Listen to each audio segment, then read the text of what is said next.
see you all in the kitchen, everybody.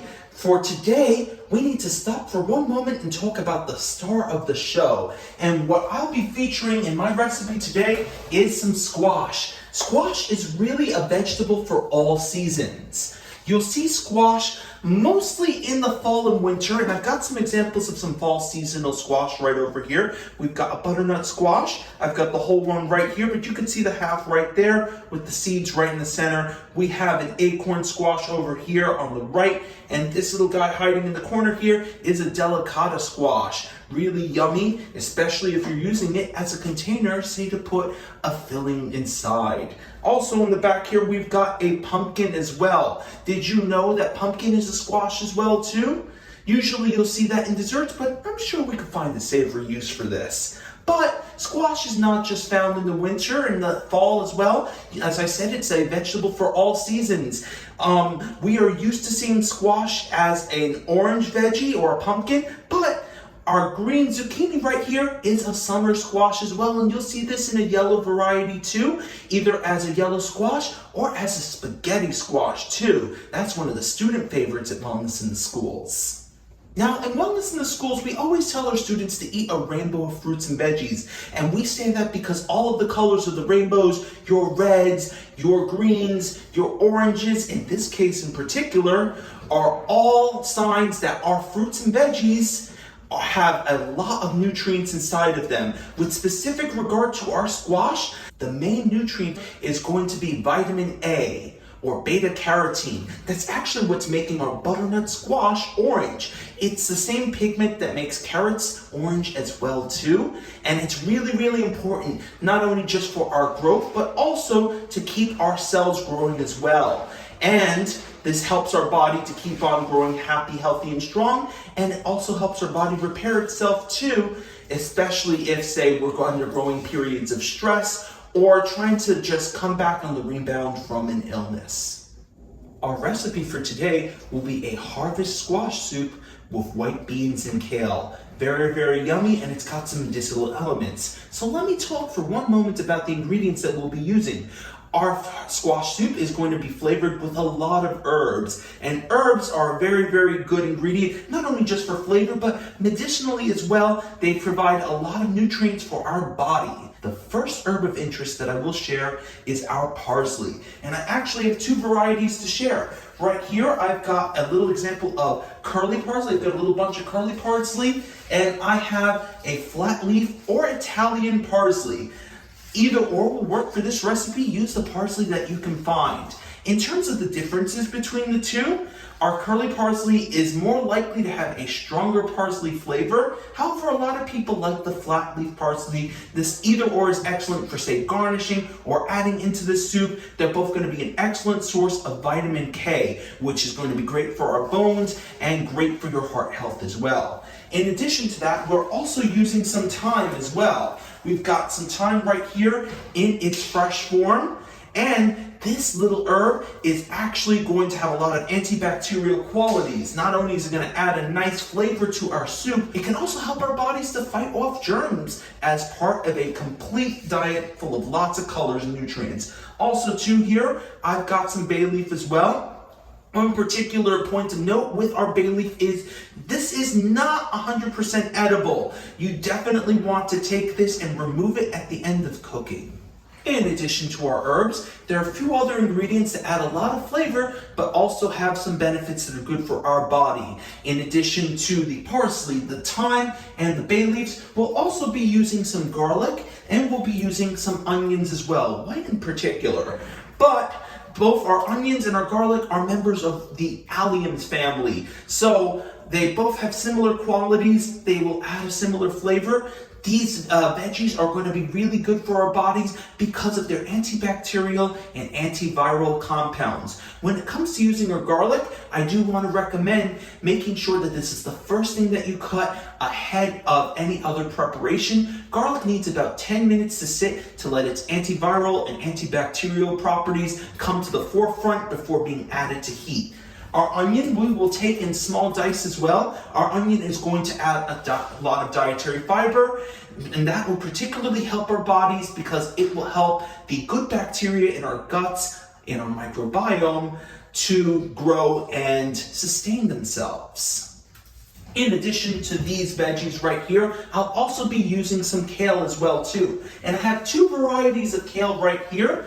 On the right over here, I have my lacinato or Italian dinosaur kale. So our dinosaur kale, you can kind of see it's a little bit wrinkly and bumpy. Texture-wise, this is something that I would definitely use for kale chips. What you've also got here, and it's a little more commonly seen, is a curly kale. Sometimes you'll see this in a red color. We've got the green today. Either or is a good option. Use the kale that you can find. They're both going to be very good sources of vitamin A. They're going to be very good sources of folate, a B vitamin that is really important to help our bodies grow blood cells. And they'll also give our bodies a little bit of iron too, to help our body stay healthier and stronger, to get oxygen to all the parts of our body that need it. Not to mention in the least, or not to forget to mention in the least, that our kale is a great source of dietary fiber, along with that onion and that squash. This is really going to be equal parts nutritious and delicious. Lastly, we'll be adding a couple of grocery items or things that are found in the supermarket in a shelf-stable variety. It's still going to add a lot of nutrition and healthful benefits to our meal, to our harvest squash soup.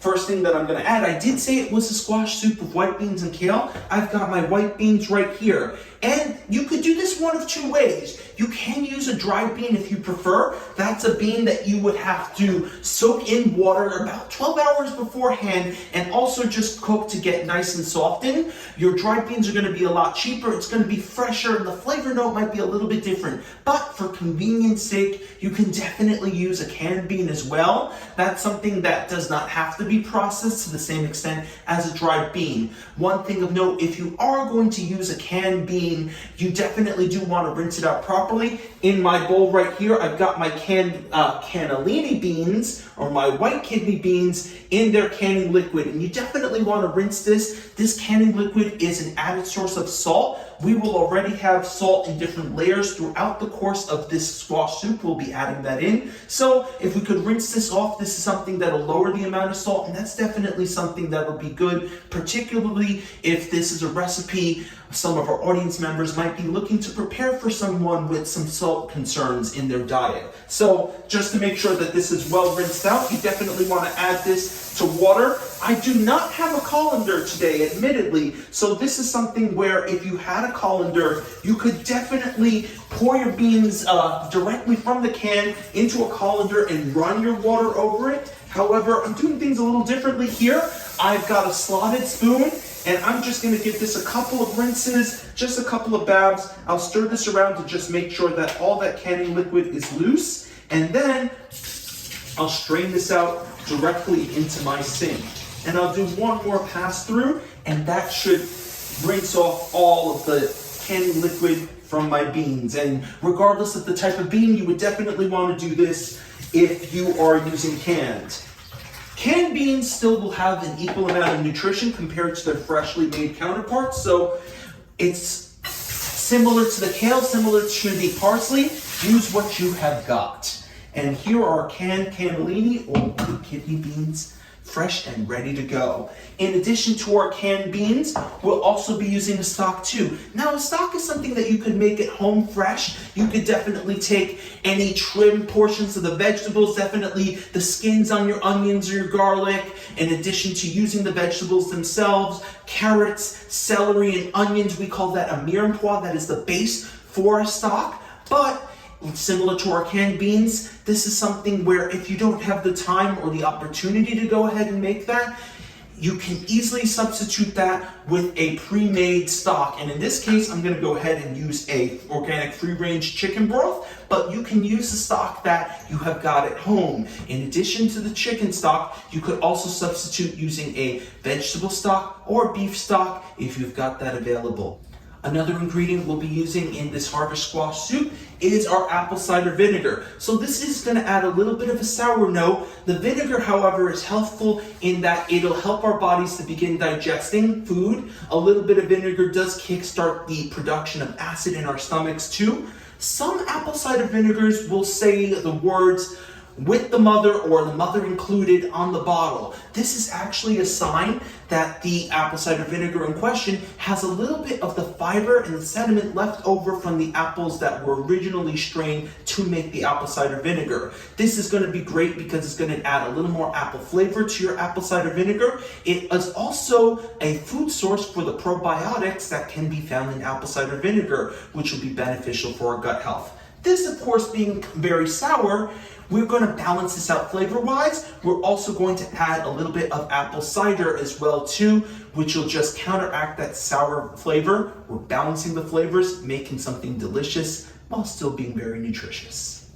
So now that I've talked about my ingredients, let me show you what I did to go ahead and prepare my mise en place for this recipe. I've prepared most of my garlic. Remember, we want to let that sit for a bit of time before we put it in heat. But to show you how I prepared it, I've got my garlic clove here. We're going to thinly slice our garlic. So I'll take the garlic between my fingers and I can crush it ever so slightly to start exposing the skin. If this doesn't work for you, no worries. You can take the flat side of a knife, press down to just go ahead and pop off that skin a little better. I always just like to snip off the tip as well and then get rid of my skin. This is something that you could of course put in the compost or keep on the side if you want to make your own stock. But using my bear claw, curling my fingers nice and tight, I'm just going to come in with a little rocking motion and just make very, very thin cuts with my garlic. For my recipe, I've cut up 6 cloves of garlic into very thin slices, and that's going to add a lot of garlicky flavor and garlicky goodness to our recipe. I've also gone ahead and I've pre-prepared my onions as well. However, I didn't want to show how I cut my onions into small dice. So you start off with an onion, cut off the top, and then turn it on the flat side that you've created before cutting it in half. You've got to cut your onions in half in order to process them appropriately. Now just come on in and peel off those top couple of layers of skin. They're going to be a little on the tougher side. This is something that we can of course save to put in the stock or our compost. Now I'm going to go ahead and cut my garlic into dice. And in order to do that, I'm going to take my bear claw, put my hand right over the garlic, and I want to make some vertical cuts into my garlic. I'm going to make some vertical cuts into my onion, not my garlic, like so. And so as I come in, I'm just slicing in, but the trick is I don't want to cut all the way through my onion. I'm leaving a little bit of the root there to hold everything together. This is key when you are trying to cut dice. So I'll just cut a couple of other strips through.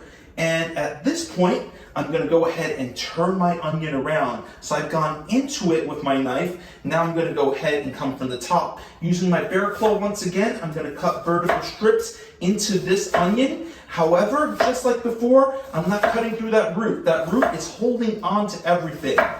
And our onion now looks like this. You could see the vertical slices. You could see where I'm beginning to go with my dice. The last step is to come with the third cut across the top right over here. We're going to cut all the way back.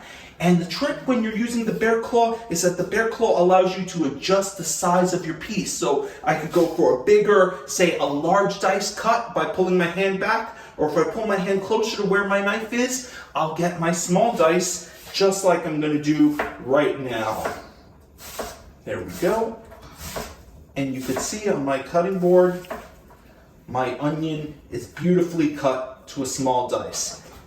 In order to prepare our kale for this recipe, to process our kale down, we want to treat this like we're unzipping a zipper. So by that I mean you're going to take one hand and hold on to the very end where the stem is located at. Then with your other fingers, your other dominant hand, you can come and just take the stem and hold on to it nice and tight. So pinching right up at the end here, I'm going to grab with my other hand and pull the stem right off, just like I'm unzipping a zipper. This works well with our lacinato or dinosaur kale. This also works well with our curly kale. It's the same deal where you're just grabbing the ends and stripping off the stem. Sometimes it can be a little bit stubborn like what you just saw. So at this point, I'm going to take a little more of a hands-on approach and just break down my kale. In terms of processing it from this point, you have one of two options. you can take a knife and just do a rough chop on this. The reality is that once this destemmed kale goes into our soup towards the very end, it's going to cook down fairly quickly, so I'm not worried about it being in too big of a piece, or too many big chunks, but I don't want to make it too small because then it will just get really, really small. It will lose a lot of volume once it gets exposed to heat. So I can do just a little bit of a rough chop. I'll gather it all up. I've got my bear claw in place, and I'll just pass over it just a couple of times. Don't need to do too much to cut. Or you can just take this and just as easily rip it with your hands as well too. And if you're working with little ones in the kitchen, which we always advocate for, you can have them rip this, you could have them destem it. I'm sure they'll have a lot of fun with that. I've already pre-prepared some kale over here, so I'm just going to take that, add it in, we'll keep it on the side. This is alternatively a step that you could do about a day or two ahead of time. You could take this, just put it into a container, maybe with a little bit of paper towels to just wake up the moisture, and then keep that so that it is ready to go. Keep it in the fridge until you're ready to use it. So now let's move on over to actually preparing a recipe. I've got my pot on here on low flame. I'm just going to bring up my flame, and we're going to start with our heart-healthy olive oil. Really good for your heart, really good for your skin and your nervous system too. We'll start by adding just 1 tablespoon of olive oil to the mix right here, and we're going to give that a minute to heat up. And what you're really looking for, what I'm really looking for first is to make sure that the olive oil is open. Let me start there. But what you're really looking for is to notice a little bit of fragrance, that you are able to smell the olive oil just starting to release its aroma as it begins to heat up. And that'll be the sign that our olive oil has gotten in some heat, that it is ready to accept the next ingredients. This pan is actually a little on the hotter side, so I'm going to go ahead and add in our onions. And so at this point, we want to just give this a nice little stir, and we're going to add in our layers of flavor. Bit by bit, we are going to add in our flavors one at a time. So I haven't added in my garlic just yet. I want the onions to have a couple of minutes to cook. The garlic will cook a little bit quicker, so we don't want to put that in at first. You definitely don't want the garlic to burn. Burned garlic is probably one of the saddest things that you could have to eat. But we'll give that onion just a couple of minutes to just saute up. I'll actually pop up the heat a little bit just to speed that up. What you're really looking for is to see that the onions are becoming a little more see-through. We call this translucent as a chef term. So I'll give that about 5 more seconds to go. And then at the next point, I'm going to take my garlic, nicely rested, at least 10 minutes, and add that straight in. The garlic does not need as much time to cook. Remember, everything's getting added in stages. This will be exposed to heat over the entire course of preparing this soup. So, we've got our garlic here, we've got our onions. We're going to let that cook for 1 moment, and you're really looking for a change in aroma, a change in the color, and that'll be a sign that we're ready to go to our next step. All right, that smells absolutely delicious. Our onions and garlic, our alliums are all ready to go. So our next ingredient is going to be our apple cider and our apple cider vinegar. We're building the basis of the liquid component of our soup, and I'll put that in. Very aromatic. You get a little bit of the sweet and sour smell at the same time. I'm also going to add in my broth. For this recipe, I'll be using an entire quart's worth of broth, so that's the entire box. I'm going to go ahead and pour that straight in. At this point, I'm going to raise the heat on my flame and bring this entire mixture to a boil. So we'll just empty this straight on out. We'll pop up our heat.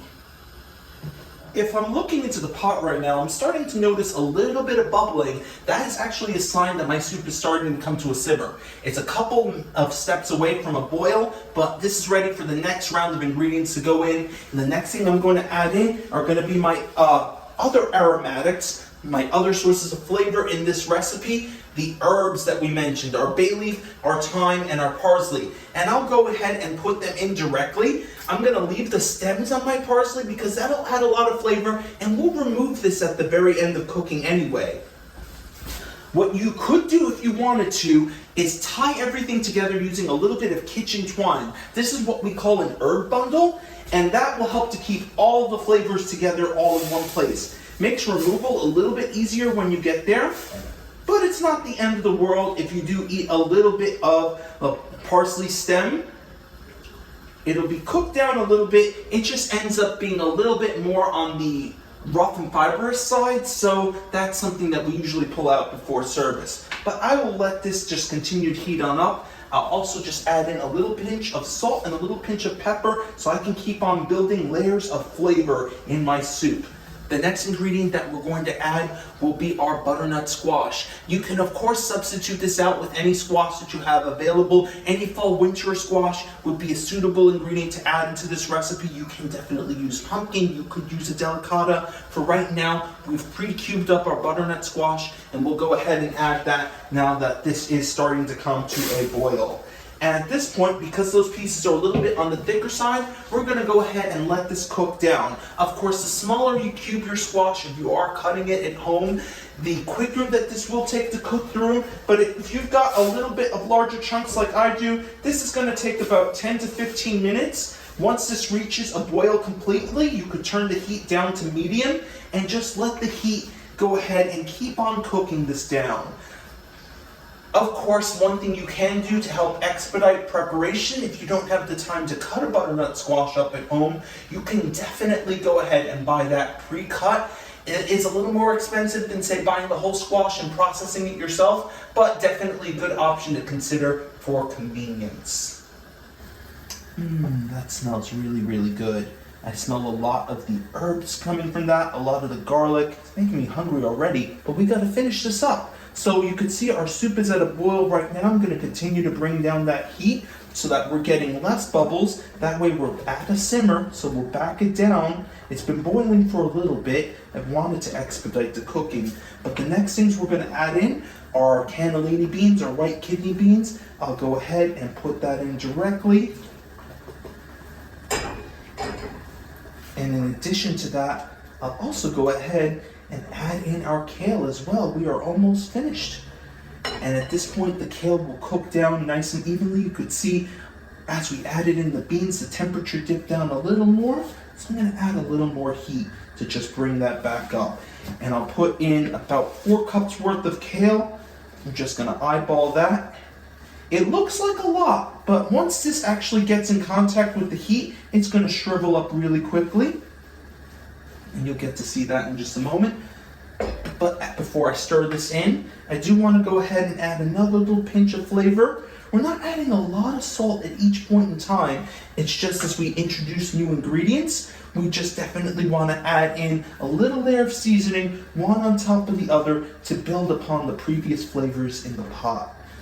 So I'll give this a little stir, push it down into the liquid to submerge it, and at this point, we just have to wait a little bit.